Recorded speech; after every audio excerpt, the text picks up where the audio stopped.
So the first thing you want to do is jump onto TradingView on Google, go onto their website, and to use the backtesting feature on TradingView, you're going to have the premium of TradingView. So if you click get started in the top right corner, if you've never made an account before, you'll be shown these three options. To use the backtesting feature on TradingView, you're going to need one of these plans. The best one I would recommend, the one I've actually paid for and the one I use is just the essential one. That's all you really need.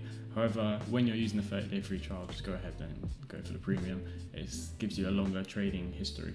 Once you're all signed up, you should be onto your charts. And the first thing I do is I make a column called backtesting Forex, and I make sure it's a different broker compared to the one I actually trade with. So all my charts here are with FXCM, but when I actually trade real Forex, I use Vantage.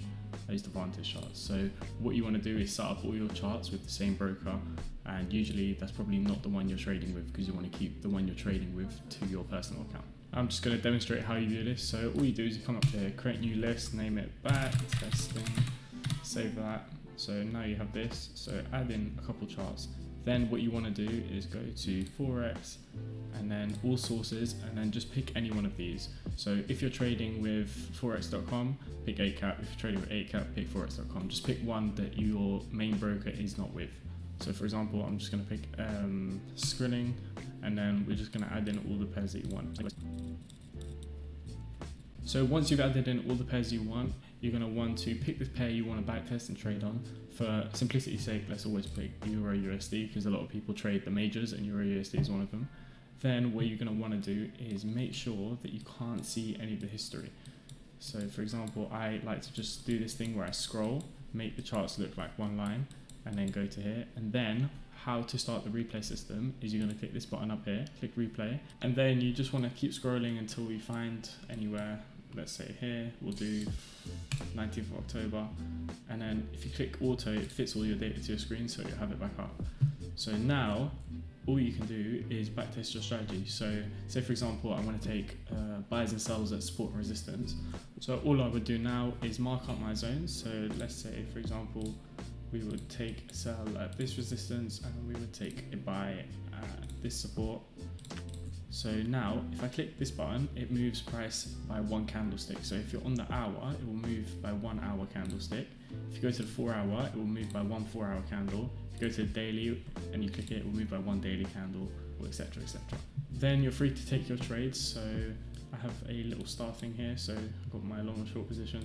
So say I wanted to go long here, we've got a break and a retest, go long, 1-to-1 risk reward, and then if I wanted to play the graph out slowly, I would just click like this at my own speed.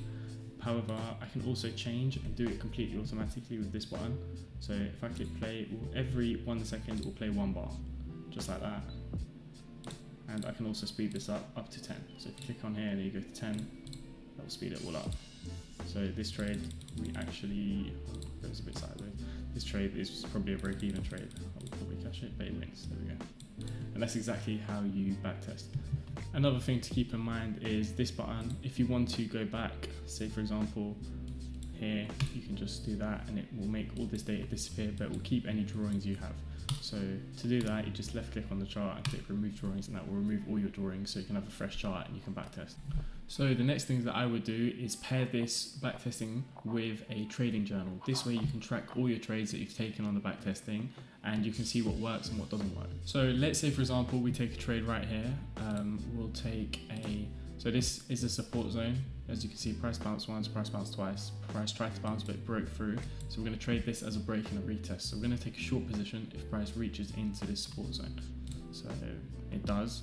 So we'll just take a short position here and we'll have a stop loss just above the zone and a take profit at a 1-to-1. So just at the previous lows.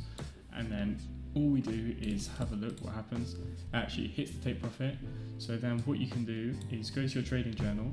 If you come up to this top right hand corner where you see the camera, click that and then it says copy link. If you click that, you can actually take a snapshot of your trade, of your screen, just like this. Now, as you can see, I've journaled up this trade completely. So we took it on the 3rd of October. So if we just check, yep, 3rd of October. It was on Euro USD, it was a short. We won the trade. Stop loss was 21.5 pips, just like here. We'll say we risk £100 to make £100. So in this case, because it was only a 1-to-1, as you can see here, risk reward is 1-to-1. We make £100. Why do you enter? Break and retest at a support zone. Screenshot before the trade. So we've got a screenshot here, and then we can go to screenshot after the trade. And as we can see, you can hit the take profit. And then comments. Trade went up one more time to test, then straight TP. And then the best risk to reward I wrote here was 1 to 1.5. Because if we look back at our chart over here, this is actually a 1 to 1.5. So the trade we took was a 1 to 1, so it hit our take profit here, but it could have actually went to 1.5, as we can see here, before breaking and hitting our stop loss. So if we had it at 1 to 2, it would have lost.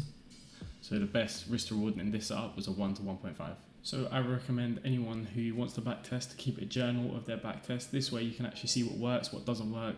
And then over like 100, maybe if you do 50 to 100 trades on your backtesting session, you can have a look at what the most optimal risk to reward is, what works, what doesn't work, why you should enter, why you shouldn't enter. We'll give you all this data. I would say this is a really, really good way to test if your strategy works on paper. The thing is, if it works here, it doesn't necessarily mean it works in real life, because when you trade real funds, your emotions take a role and your psychology takes a role. So you need to factor that in.